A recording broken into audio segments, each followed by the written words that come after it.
کبھی اس چکر میں نہ پڑنا کہ میرے اوپر جادو کر دیا گیا ہے، میری بندش کر دی گئی ہے، اولاد کی بندش ہو گئی ہے، کاروبار کی بندش ہو گئی ہے۔ نماز جو موجود ہے، اللہ جو موجود ہے، تو کبھی آم کے چکر میں نہیں پڑنا۔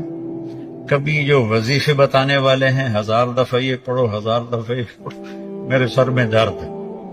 اور ایک بزرگ کہنے لگے کہ آپ 1000 دفعہ سورہ اخلاص پڑھا کرو۔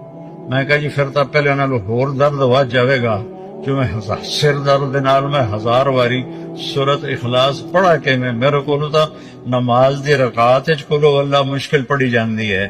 میں کہا جی یہ وظیفہ تسی اپنے کول ہی رکھو، یہ میرے واسطہ کوئی نہیں ہے۔